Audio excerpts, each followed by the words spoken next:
Next theorem, if limit xn, statement of the theorem is if limit xn as n tends to infinity is equal to L, then limit mod xn as n tends to infinity is equal to mod L. So this is the statement of the theorem. So ಏನು ಹೇಳ್ತಿರೋದು ಅಂತಂದರೆ xn is a convergent sequence. xn ಅನ್ನುವಂಥ ಸೀಕ್ವೆನ್ಸ್ನ limit L ಇದೆ. ಅದರ ಅರ್ಥ ಏನು? ಇದರ ಅರ್ಥ xn is a convergent sequence and it converges to L ಅಂತ ಅರ್ಥ. ಸೊ ಇಲ್ಲಿ ಹೇಳ್ತಾ ಇರೋದು ಏನು ಅಂತಂದರೆ if xn converges to L, then mod xn converges to mod L. So ಇದನ್ನು ಈ ರೀತಿ ಕೂಡ ಹೇಳ್ಬೋದು. ಏನಂತ ಹೇಳ್ಬೋದು? If xn converges to L, then mod xn converges to mod L ಅಂತ ಹೇಳ್ಬೋದು. ಅಥವಾ ಇನ್ನೂ ಒಂದು ರೀತಿ ಹೇಳೋದಾದರೆ if xn is a convergent sequence, then mod xn is also a convergent sequence.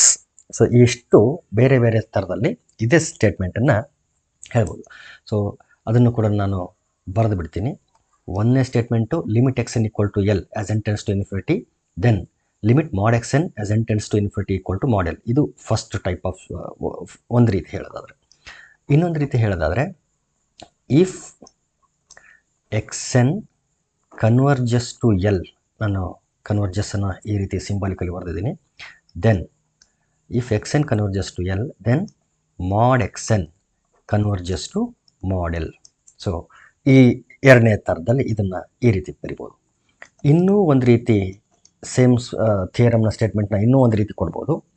ಇನ್ನೂ ಒಂದು ರೀತಿ ಯಾವ ರೀತಿ ಕೊಡ್ಬೋದು ಅಂತಂದರೆ if xn is convergent sequence, then mod xn is also convergent sequence. Is also a convergent sequence. So ಈ ರೀತಿ ಬೇರೆ ಬೇರೆ ಥರದಲ್ಲಿ ಒಂದೇ ಸ್ಟೇಟ್ಮೆಂಟನ್ನು ಹೇಳ್ಬೋದು. ಸೊ ಮೊದಲನೇದು if limit xn as n tends to infinity equal to L, then limit mod xn as n tends to infinity is equal to mod L. ಇದು ಫಸ್ಟ್ ವೇನಲ್ಲಿ ಎಕ್ಸ್ಪ್ರೆಸ್ ಮಾಡ್ಬೋದಾದ್ದು. ಎರಡನೇ ಥರದಲ್ಲಿ if xn converges to L, then mod xn converges to mod L. ಇದು ಎರಡನೇ ಥರದಲ್ಲಿ ಹೇಳೋಂಥದ್ದು. ಅದೇ ಒಂದು ವೇಳೆ ಮೂರನೇ ಥರದಲ್ಲಿ ಹೇಳೋದಾದರೆ if xn is convergent, then mod xn is also convergent sequence ಅಂತ.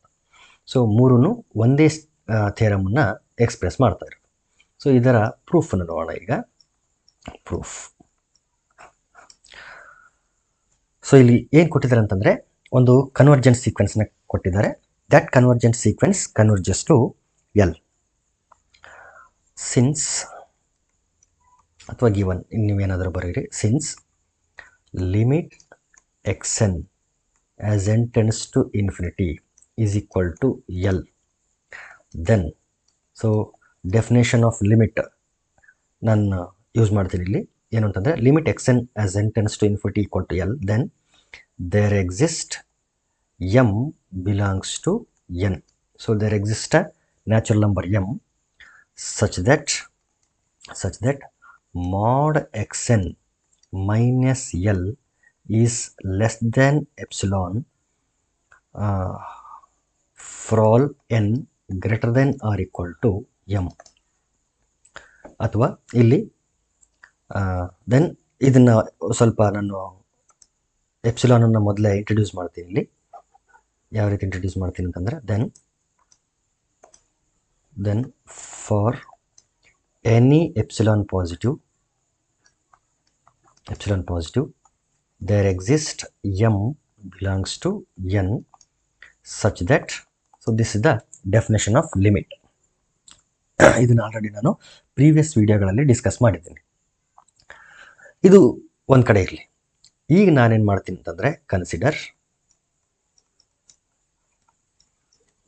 ಇಲ್ಲಿವರೆಗೆ ನಾವೇನು ಬರೆದಿವಲ್ಲ, ಇದು ಅವರೇನು ಕಂಡೀಷನ್ ಕೊಟ್ಟಿದ್ರು ಅದನ್ನು ಯೂಸ್ ಮಾಡ್ಕೊಂಡೇ ಬರೆದಿರೋದು.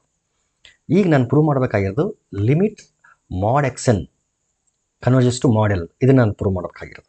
ಸೊ ಹಾಗಾಗಿ ನಾನೇನು ಮಾಡ್ತೀನಿ ಅಂತಂದರೆ mod mod xn minus mod l. So mod xn ಮತ್ತು mod l ಅವೆರಡರ ಡಿಫ್ರೆನ್ಸ್ ನಾನು ಮಾಡಲ್ಲಿ ತಗೊಂಡಿದ್ದೀನಿ. So this is less than or equal to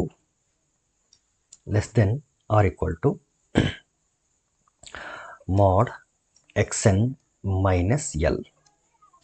ಇದನ್ನು ನಾನು ಹೆಂಗೆ ಬರದೆ ಅಂತಂದರೆ, ನಮಗೆ ಒಂದು ರಿಸಲ್ಟ್ ಗೊತ್ತಿದೆ. ಯಾವುದಕ್ಕೆ ಸಂಬಂಧಪಟ್ಟಂಥ ರಿಸಲ್ಟ್ ಅಂತಂದರೆ ಮಾಡ್ಯುಲಸ್ ಇನ್ಇಕ್ವಾಲಿಟಿ ಇದೆಯಲ್ಲ ಅದಕ್ಕೆ ಸಂಬಂಧಪಟ್ಟಂಥ ರಿಸಲ್ಟ್ ಇದೆ. ಏನಂತಂದರೆ modulus of mod a minus mod b is less than or equal to mod a minus b ಅಂತ ಇದೆ ರಿಸಲ್ಟ್. ಸೊ ಈ ಒಂದು ರಿಸಲ್ಟನ್ನು ನಾವು ನೆನ್ಪಿಡಬೇಕು. So modulus of mod a minus mod b is less than or equal to modulus of a minus b. So a ಅಂತಂದರೆ ಇಲ್ಲಿ xn, b ಅಂತಂದರೆ l. ಸೊ mod a ಇಲ್ಲಿ mod xn ಇದೆ, mod b ಅಂತಂದರೆ ಇಲ್ಲಿ mod l ಇದೆ. Is less than equal to modulus of xn minus l. But modulus of xn minus l is less than epsilon. So modulus of xn minus l is less than epsilon. This implies less than epsilon for all n greater than or equal to m. So this implies modulus of mod xn minus mod l is less than epsilon, strictly less than epsilon.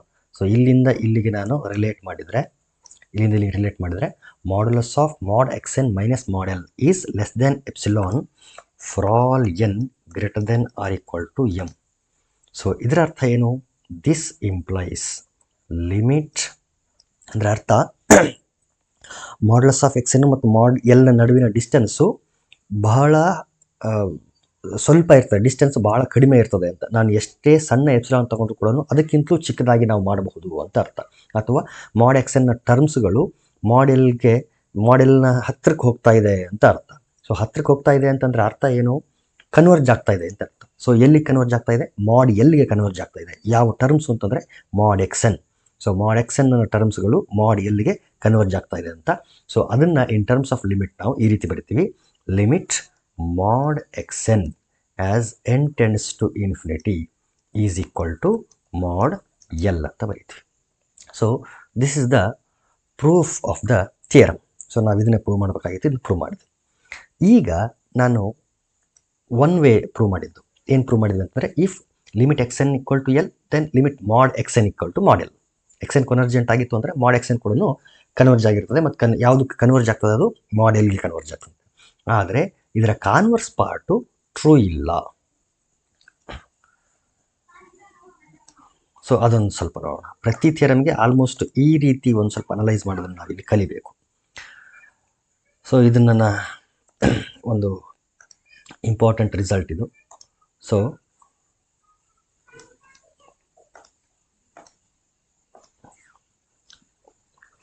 Converse of above theorem ಅಥವಾ result ಏನಾದರೂ ಹೇಳ್ರಿ ನೀವು, ಅವರ result need not be true.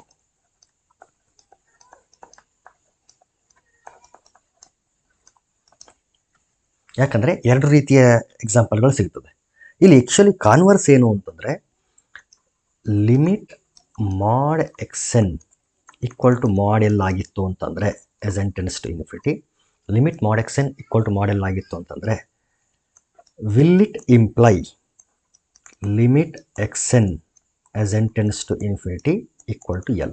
ಇದು question. ಇದು limit xn equal to l ಆಗಿತ್ತಂದ್ರೆ limit mod xn equal to mod l ಆಗಿರ್ತದೆ. ಇದು ಆಲ್ರೆಡಿ ಪ್ರೂವ್ ಮಾಡಿದ್ವಿ.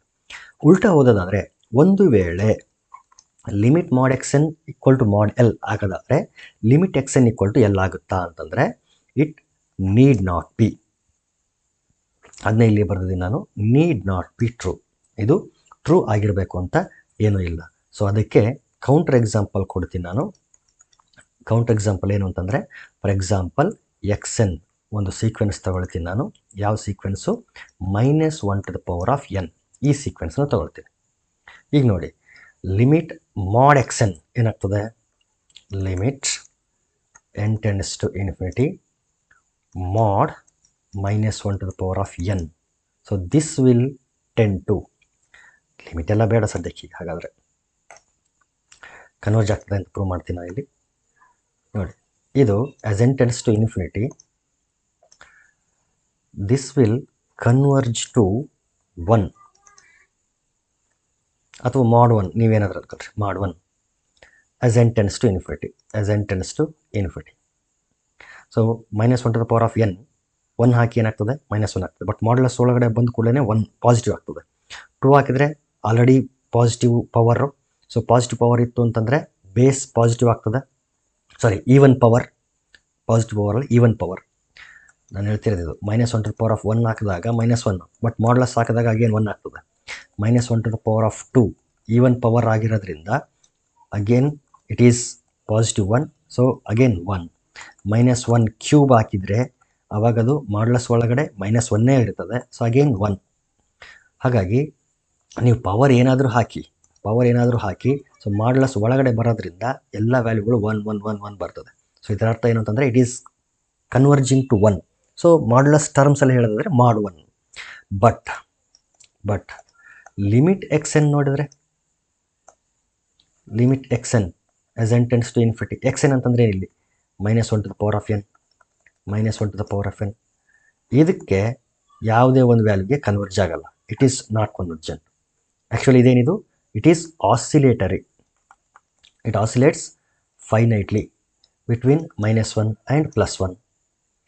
ಸೊ ಮಾಡ್ಯುಲಸ್ಸು ಸೀಕ್ವೆನ್ಸ್ ಏನಾದರೂ ಕನ್ವರ್ಜ್ ಆಗ್ತಿತ್ತು ಅಂತಂದರೆ ವಿಥೌಟ್ ಮಾಡ್ಯುಲಸ್ಸು ಕನ್ವರ್ಜ್ ಆಗಬೇಕಂತೇನು ರೂಲ್ ಇಲ್ಲ. ಅದನ್ನೇ ಹೇಳ್ತಿರೋದು. mod xn converge to mod l ಆಗಿತ್ತು ಅಂತಂದರೆ xn ಕನ್ವರ್ಜ್ ಟು l ಅಂತ ಹೇಳೋಕ್ಕಾಗಲ್ಲ. ಆದರೆ reverse is true. Limit xn converges to l ಆಗಿತ್ತು ಅಂದರೆ limit mod xn converges to mod l. So ಇದು ಕಾನ್ವರ್ಸು. ಸೊ ಕಾನ್ವರ್ಸು ಈ ಒಂದು ಥಿಯರಮ್ಗೆ ಟ್ರೂ ಆಗಬೇಕಂತೇನು ರೂಲ್ ಇಲ್ಲ. ಇನ್ನು ಕಾಂಟ್ರಾ ಪಾಸಿಟಿವ್ ಏನಾಗ್ತದೆ ಅಂತಂದರೆ,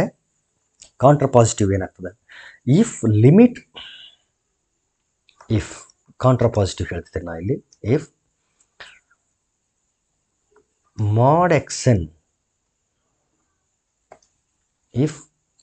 mod xn does not converge to mod l, then definitely xn will not converge to l. This is the contrapositive of the above theorem. So ಡೈರೆಕ್ಟಾಗಿ result ನೋಡಿದ್ವಿ, limit xn tend to l ಆಗಿತ್ತು ಅಂದರೆ mod xn tend to mod l. ಇದು direct result. Converse ಏನು ಅಂತಂದರೆ, limit mod xn equal to mod l ಆಗಿತ್ತು ಅಂತಂದರೆ it will not imply in all situations that limit xn is also equal to l, will not imply ಅಂತ ಹೇಳ್ತಿದ್ದೀನಿ. So ಇದು ಕಾನ್ವರ್ಸು. ಇನ್ನು contra positive ಏನು ಅಂತಂದರೆ, ಒಂದು ವೇಳೆ mod xn mod l ಗೆ ಕನ್ವರ್ಜ್ ಆಗಲಿಲ್ಲ ಅಂತಂದರೆ ಡೆಫಿನೆಟ್ಟಾಗಿ ನಾವೇನಂತ ಹೇಳ್ಬೋದು, xn ಕೂಡ ಎಲ್ಲಿಗೆ ಕನ್ವರ್ಜ್ ಆಗಲ್ಲ ಅಂತ ಹೇಳ್ಬೋದು. ಸೊ ಒಂದು ಥಿಯರಮಿಂದ ನಾವು ಇಷ್ಟೆಲ್ಲನೂ ಏನು ಮಾಡ್ಬೋದು, ಅನಲೈಸ್ ಮಾಡ್ಬೋದು.